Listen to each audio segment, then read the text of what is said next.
Gak ada yang buat kita itu bisa selamat kecuali syafaatnya Nabi Muhammad SAW. Gak ada.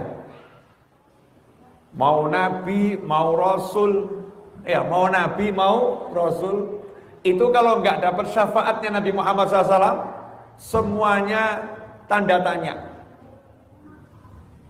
Yang ngomong gini bukan saya. Mana mungkin saya berani ngomong seperti ini. Tapi yang ngomong langsung Nabi Muhammad SAW.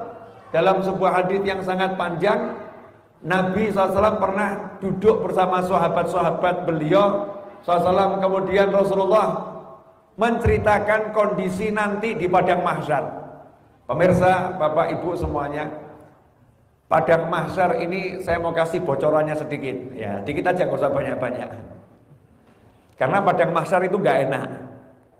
Buat yang orang yang nggak enak. Kalau buat kita, insya Allah enak-enak saja. Amin.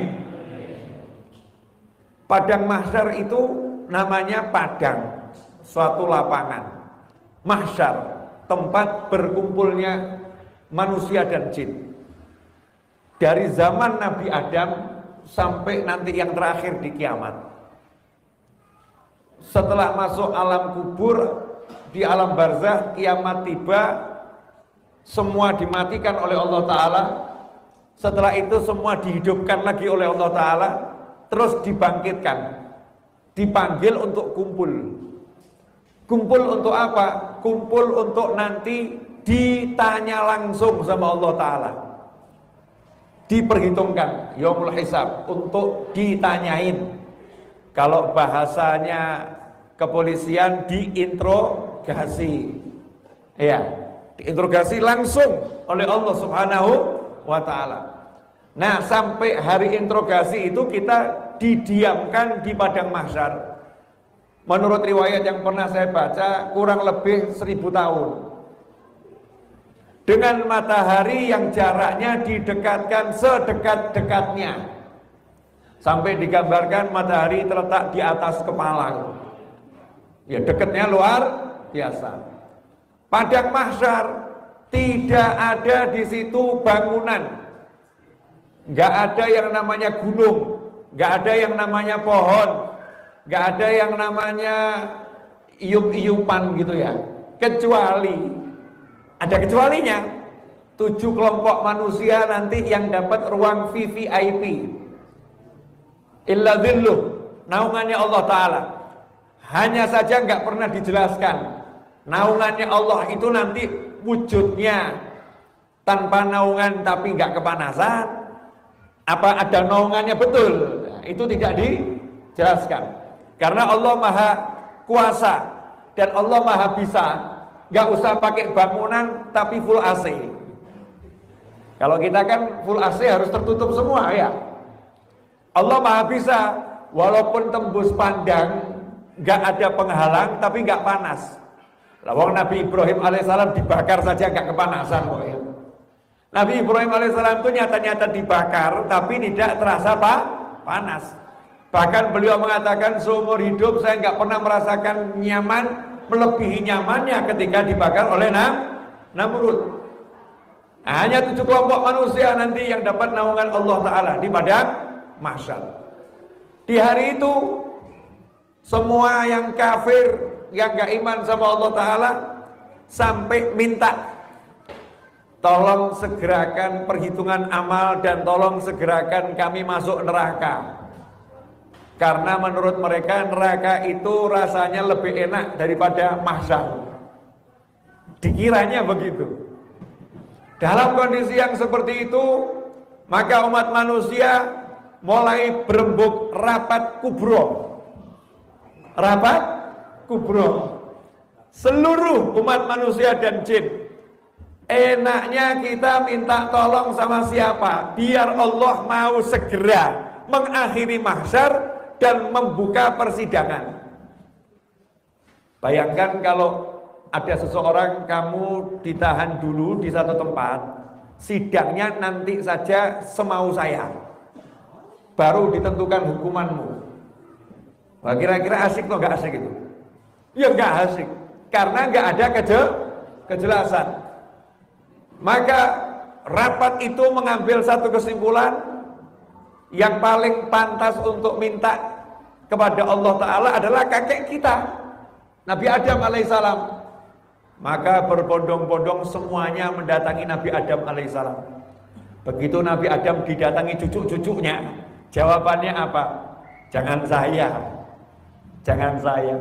Saya dulu itu kan pernah dilarang makan buah khuldi sama Allah Ta'ala. Tapi saya kan lupa. Terus saya makan. Saya masih takut itu. Masih takut.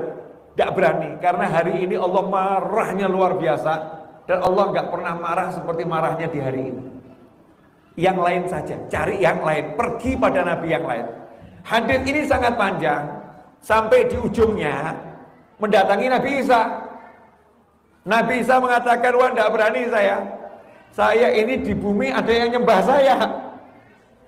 Ada yang berani. Kamu datangi saja Ahmad, idhabu ila Ahmad. Allahumma sholli wa sallim. Datangilah Nabi Muhammad SAW.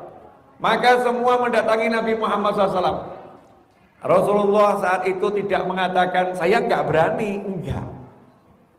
Siap menghadap Allah resikonya apapun. Siap menghadap Allah resikonya apapun. Sambil mengatakan, anallaha, anallaha. Saya yang akan mintakan pertolongan buat kalian semua. Syafaat. Saya yang akan mintakan pertolongan buat kalian semua. Syafaat. Anallaha, anallaha. Ikhwani rahimakumullah. Hadis ini dalil bahwasannya tidak ada yang akan benar-benar selamat sebelum dapat syafaat dari Nabi Muhammad SAW. Nabi Adam ketakutan, Nabi Nuh ketakutan, Nabi Musa ketakutan, Nabi Isa ketakutan. Semuanya ketakutan, takut dimarahin Allah. Tapi Nabi Muhammad SAW yang maju tanpa rasa takut, tenang menghadap Allah Ta'ala, sujud, muji-muji Allah. Sampai Allah mengatakan, angkat kepalamu, mau minta apa saya kasih. Mau minta apa saya kasih. Di situ Rasul SAW memintakan agar, ya Allah, sudahin mahsyar. Sudahin mahsyar ya Allah. Jangan marah lagi. Udah, mahsyarnya sudah. Maka Allah mengatakan, ajak umatmu masuk surga yang nggak pakai hisab lewat pintu sebelah kanan, 70.000 orang. Mudah-mudahan kita masuk di dalamnya, amin. Beserta keluarga kita dan orang-orang yang kita cintai dan mencintai kita. Sedangkan yang pakai hisab masuk lewat pintu kiri. Baru bisa masuk surga. Kenapa?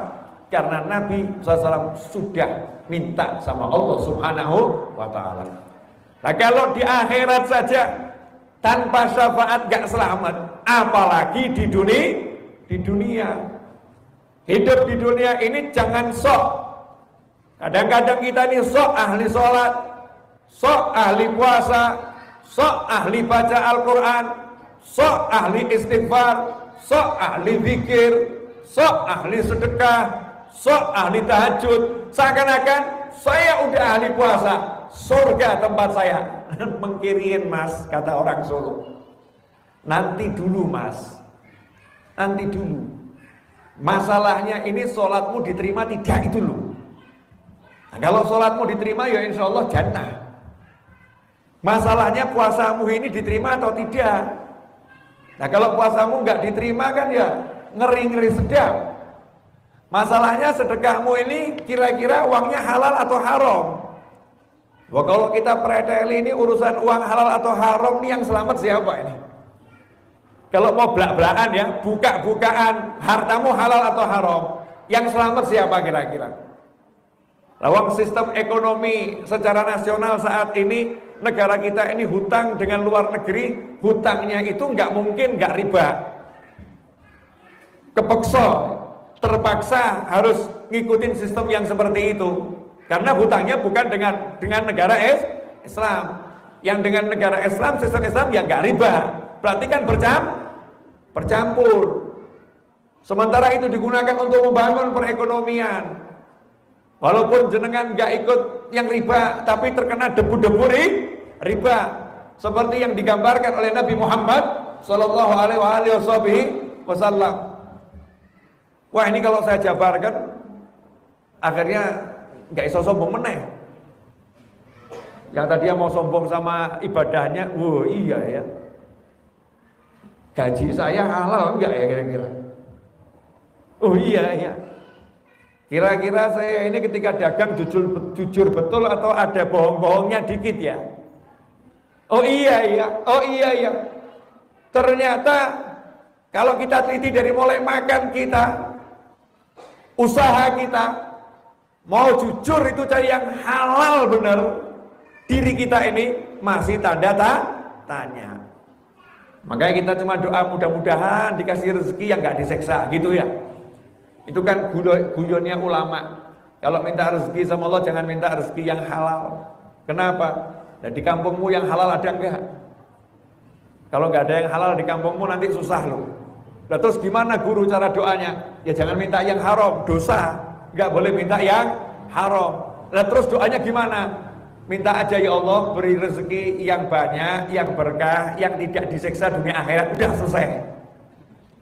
Nggak disiksa dunia akhirat. Nggak bawa masalah dunia, nggak bawa masalah akhirat. Nah, minta rezekinya seperti itu saja. Nah, ini jangan sombong kita.